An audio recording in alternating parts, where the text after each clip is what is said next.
Indeed, the Commission itself is unable to agree at this time on all the ethical issues that surround the potential cloning of human beings. On one key ethical issue, however, we are unanimous. It seems clear to all of us, given the current state of science in this area, that any attempts to clone human beings via somatic cell transfer techniques is uncertain in its prospects, is unacceptably dangerous to the fetus, and is morally unacceptable at this time. We believe there is a widespread moral consensus on this issue.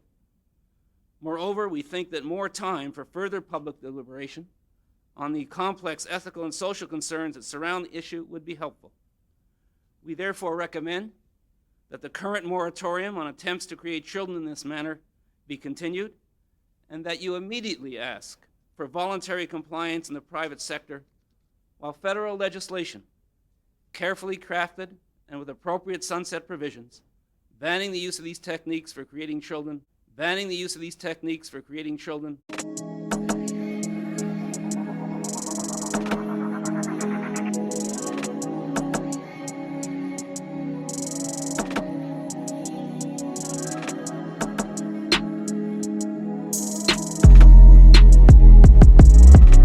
Hey, what is going on with y'all, man? It is Black Balloon, and I'm coming back with another video, so y'all already know what's going on.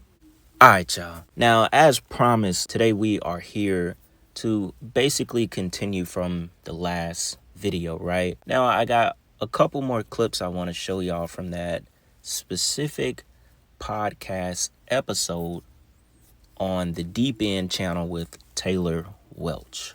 That's the original channel. And the guy that was speaking the most, his name is Dan Duval. I wanted to split it up because, you know, it kind of jumped from two different topics as far as the marine kingdom, you know, underwater kingdoms.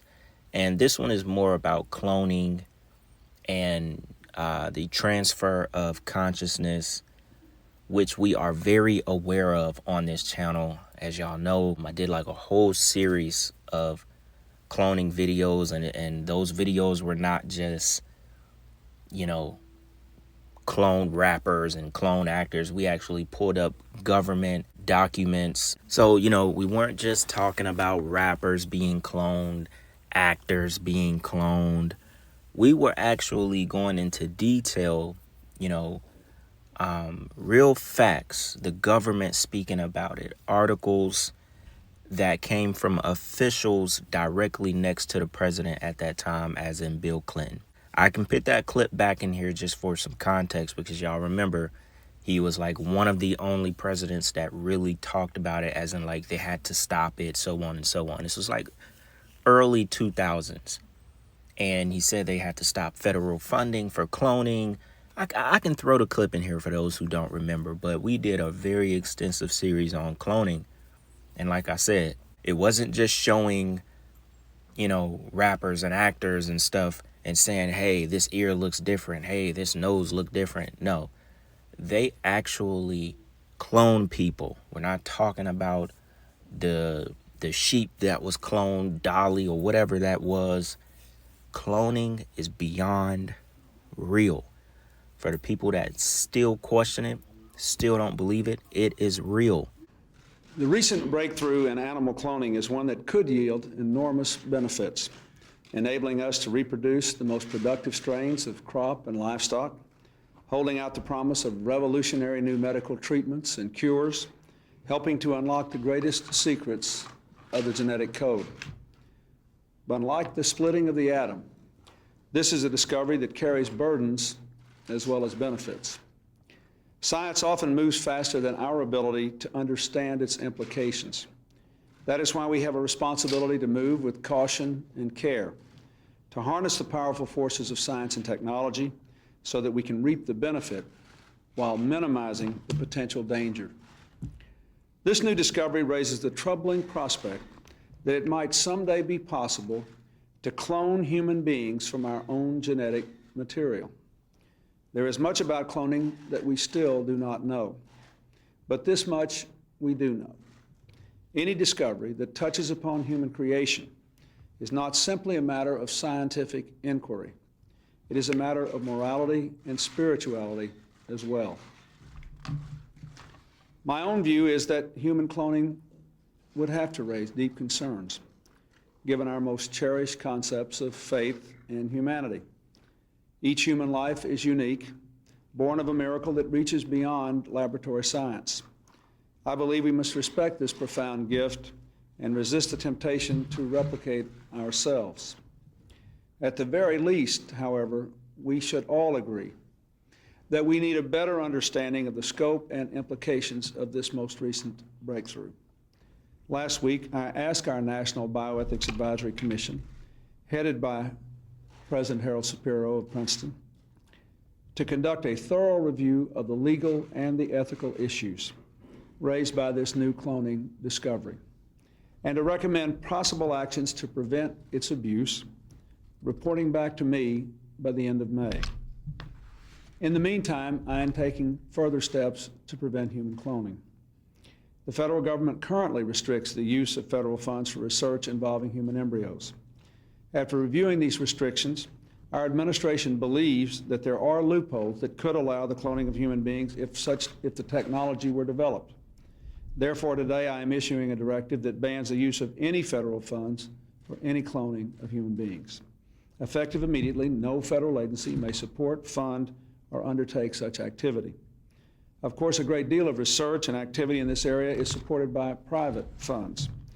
That is why I am urging the entire scientific and medical community, every foundation, every university, every industry that supports work in this area, to heed the federal government's example.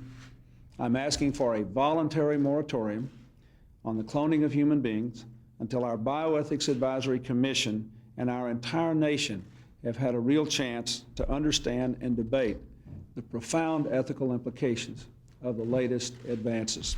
So basically, what y'all just heard in the most simplest form was Bill Clinton pull up, right? He pulled up and he said, look, y'all, I'm asking y'all to stop cloning people. Stop cloning little kids.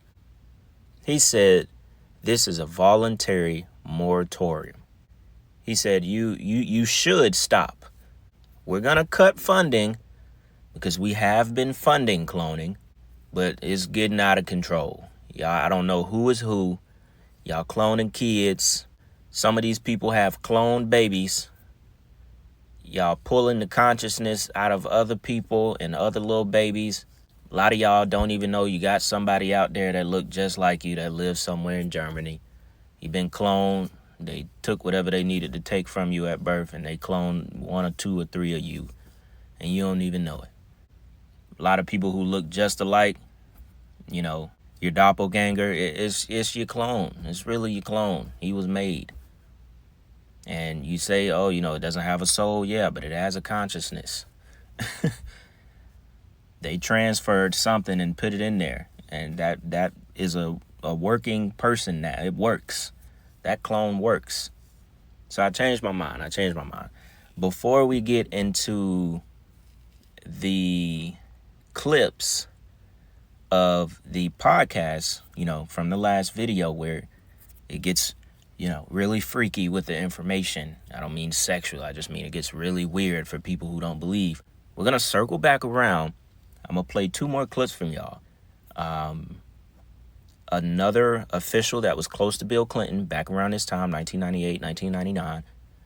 And I'm going to play y'all a clip that I happened to find on like those C-SPAN networks where you can really find good information. This stuff is not on YouTube. It's like C-SPAN network. It'd be like interviews from the 90s and stuff, right? Like you got to dig deep to find this stuff. But we're going to visit this just a little bit. For y'all that may have forgot, or the ones that don't believe, just know, oh yeah, this cloning stuff is real. They have been cloning people. And all the folks would be like, oh, how they clone Gucci Man? How they make him look just like he look? Look, they were cloning babies 30 years ago. So now, of course, they can clone a full adult. He's going to give you the exact terminology of what they use to clone children. These 2 clips are specifically about children. You'll be quite surprised what they got to say. So we'll check this out.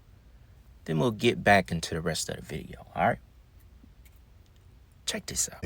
And since Dolly, the speed of scientific advance has accelerated. There are now mice and countless other creatures being cloned all over the world, and the rate of increase is likely to continue. You know, just this week there was the announcement out of Japan that they have cloned 8 calves, 8 out of 10, which means the success rate is now vastly greater than the Brits, when they did this, had 1 out of 277 successes.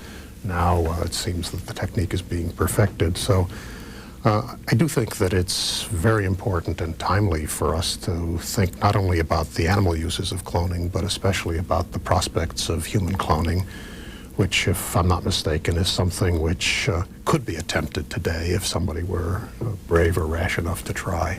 There are areas of agreement, and then there are significant areas of disagreement between your two essays. Professor Wilson, what do you see as the relation between our genetic endowment, our genotype, and our identity? I think that relationship is very close.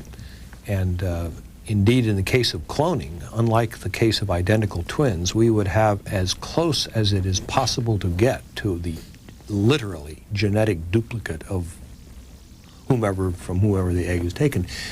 Identical twins are almost the same, but not quite. So this is literally the case of reproducing something. And to me, the main issue that I came to was the circumstances under which this reproduction would occur. And my view is that the major cultural and moral challenge facing the Western world, and in particular the United States, is the creation and maintenance of two-parent families. And I was most worried in my essay about cloning being used by people who are not part of two-parent families, by single mothers, by the members of a homosexual union.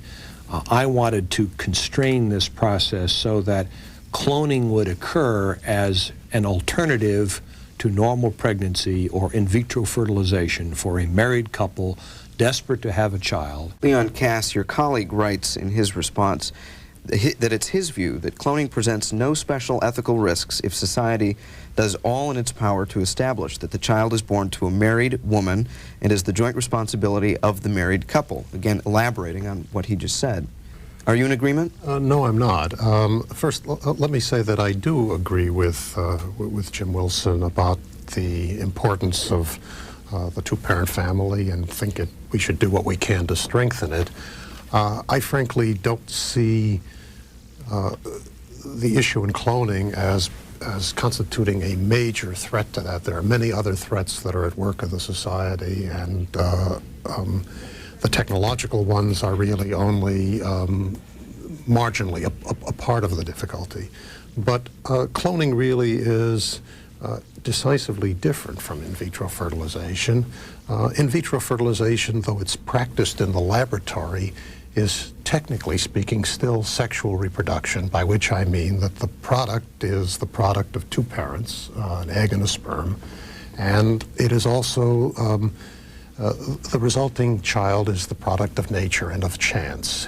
In the case of cloning, what the parents are doing is determining in advance precisely the genotype that this child to be is going to have, and second, giving it a genotype that has already lived. In other words, that this child will be a twin of an already existing individual.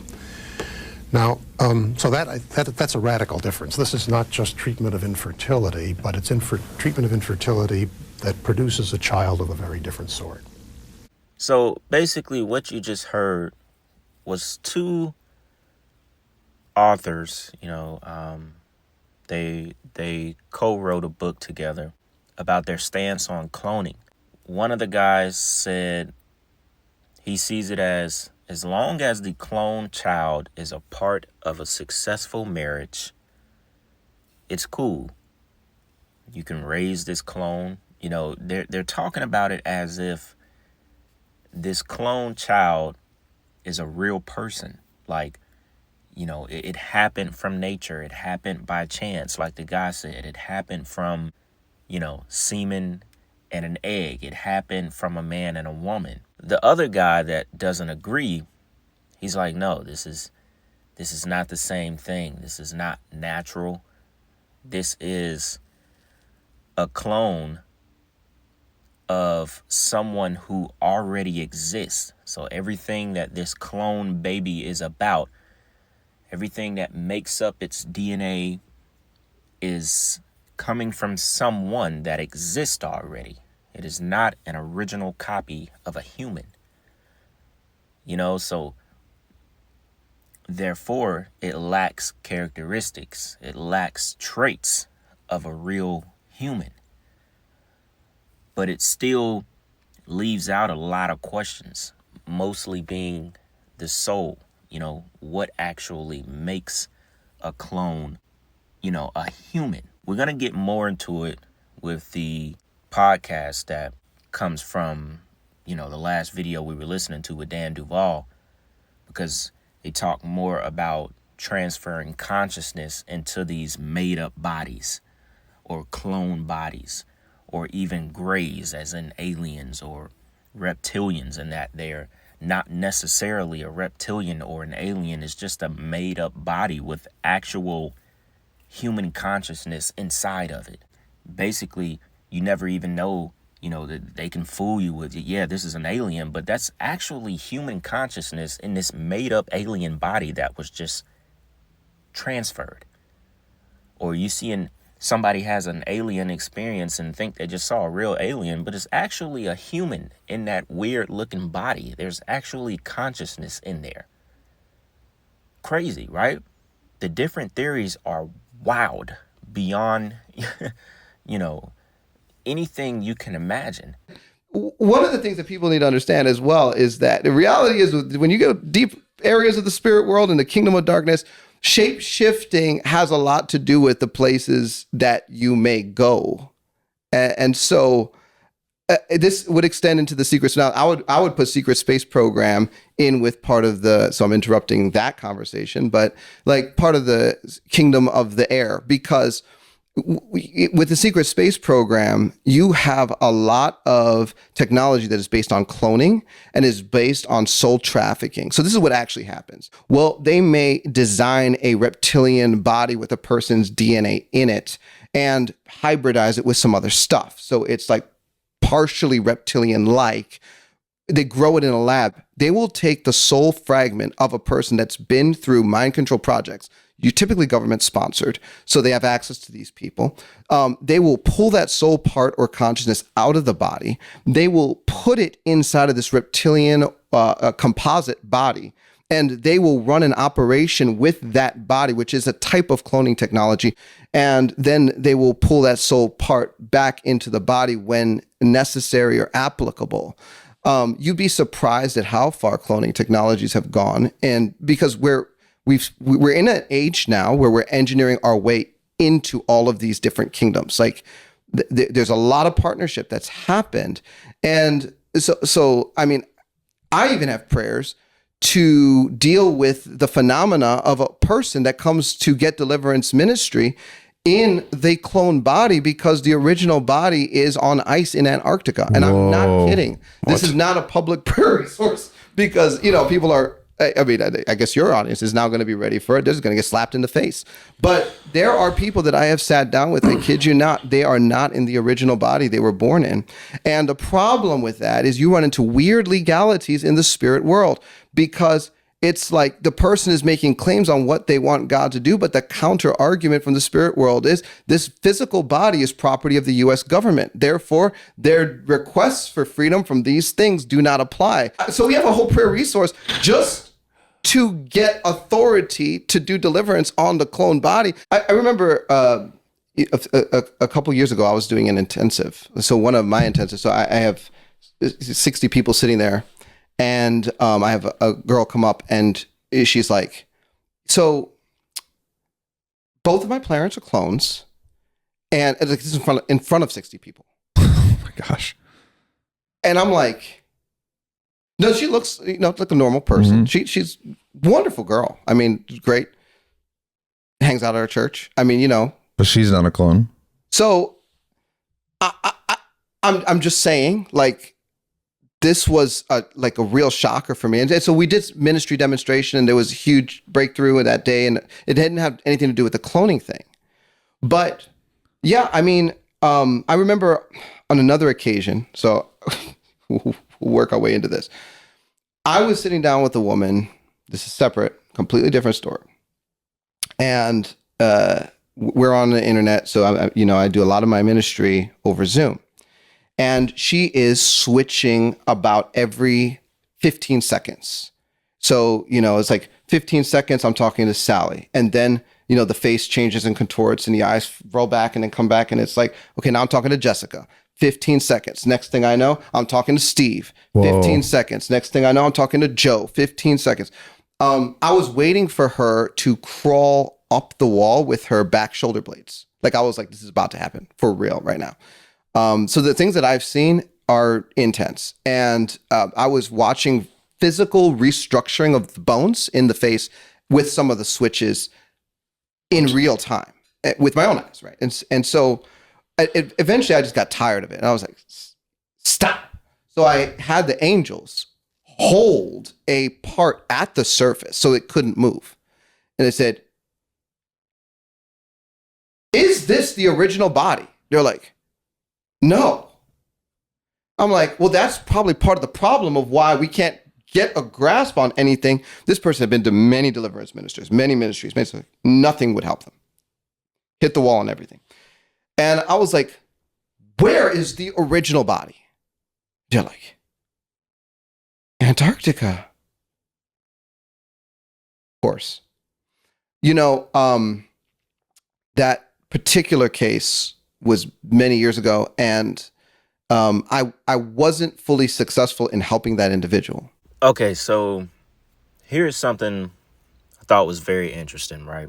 Y'all heard him talking about them pulling soul fragments, basically using a fragment of your soul to live in a cloned body. Now, the reason I have this MK Ultra photo up, because it relates to each other, as in what he's talking about with soul fragments, right? It also goes into disassociation, even with children. It goes into heavy trauma. It goes into like things like multiple personality disorders. Goes into a bunch of different topics with soul fragmentation. There's also another interview where he talks about this a little bit. He even backs it up with scripture as well. I think in Job and Psalms. I mean, he's a minister, well versed, right? And so he's dealing with a lot of this stuff from people where you get to learn that a lot of it may not actually be associated with a demon spirit, but actual soul fragments where the soul has been torn into multiple people, basically. He was talking about them having the technology to pull a soul fragment and transfer that to a cloned body. Yes, it sounds insane, but we know cloning is real. So it always makes me think about that movie on Amazon Prime, like Amazon videos and movies and all that stuff. I think it was called Black Box. We've talked about it here on the channel before. Remember the lady, her son tragically died, and she basically had his entire consciousness on a computer waiting to transfer it into another person. So they tell us how they do this stuff. Even with Get Out, the movie directed by Jordan Peele, they tell us how they transfer consciousness, right? And it was just really interesting, hearing him talk about soul fragmentations and how they will put these fragments of the souls in bodies that already have been through MK Ultra. So basically it fits, because essentially what you're pulling from this person is trauma, and you're putting it in a body that's already geared for the trauma that it's receiving. This works. Now you have a working clone. It sounds confusing, But if you really sit there and think about it, it makes sense. They're transferring pieces of consciousness. So basically, he's trying to tell you that not all of these clones are demons. He's telling you that and I'm speaking as him, he's doing deliverance on clones. And he's saying that they have pieces of their soul that is humanity and that can still be reached and loved by God. He's telling you not all of them are demon spirits inside of them. I'm sure there are some, some of those demon spirits that, curse to roam this earth, and they're in these clone bodies as well. If they have the tech to transfer a soul fragment out of a human, I'm pretty sure they can load up a demon. As crazy as that sounds. He had a section of the interview where he was talking about ministering to these clones and explaining to them that he has, certain prayers and stuff that is getting them, salvation in a sense. Like they're reaching Jesus. They're still able to be, saved in a sense, because this is human. He says humanity. This is humanity in a person. And he was like, sometimes he gets upset with other ministers that trying to like tell the soul fragment in that person, like, get out of the body, get out. You're not welcome in this body. But that soul fragment is actually humanity. It's actually a person. It's actually real.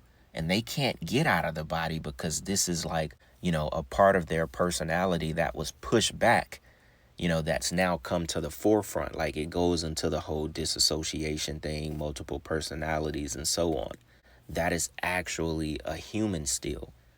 Now, we obviously know people are possessed a lot of the times, demon possession. We all know that is very real, but he's just describing another instance of sometimes this is actually real consciousness. It's just the soul has been torn. It's been ripped into multiple, if you want to call it, people. It's been split multiple times. And this is caused by trauma, especially when they are young. But it doesn't even matter. You don't have to be young. MK Ultra, mind-based control, it can be done on anyone. You can split, it's like how they always said, you're splitting the person out, you're splitting the brain, you're splitting the consciousness, you're creating soul fragments. And I just thought, wow, I thought it made so much sense when I heard it. I instantly understood what he was talking about. Now, it was also very interesting to hear, the entire thing about Antarctica and possibly being, stored, cloned bodies there. I mean, we have no idea, we have no idea what is in Antarctica for us to even say we don't believe something. You just have no idea. I can't even say anything is true, false, wrong, right about Antarctica. We have no idea. I'm open to hear it all when it comes to Antarctica. But I'm pretty sure that's not the only place where they store bodies, cloned bodies of celebrities, rappers, of just normal people. I'm pretty sure they're all over. They're underground, in the underground cities and bases. They're everywhere. They are everywhere. And it is such a interesting topic that, just to talk about it, it's for me, it's like euphoric. It's a light feeling. It's not something I have to sit here and think about what I want to say. It just flows. And that's just because of the topic. And me knowing that it's true. We're like, if you're here watching this video, you're on this channel, we're past the, possibility of cloning. Did they clone this guy? No, they have been cloning. We're past that. We're trying to like figure out, how it's done, like how is it sustained? It's different levels. We'll let the people who want to say you're crazy even after watching this video. I just showed you the proof from 1998. We're way past that. So I don't need any of the, get out of here type of comments. Like, we're past that, y'all. So yeah, man, I'll cut it here. Y'all let me know if y'all want to do, more on the cloning, more on the previous video topic, underwater kingdoms, marine kingdoms, so on and so on, right? Y'all let me know, man. Definitely what y'all think about this video. Let me know in the comments, the whole soul fragments, cloning, everything we talked about in this video. Hope y'all enjoyed it. Hope y'all had a good weekend, man. Sunday, something different. And with that being said, it's Black Balloon, and I'm going to see y'all soon. I'm out. Mr. President, Mr. Vice President, on behalf of the members of the National Bioethics Advisory Commission, I am pleased to present the report you requested on the legal and ethical issues that have been raised by the sudden potential to clone human beings by a new technology with rather remarkable characteristics.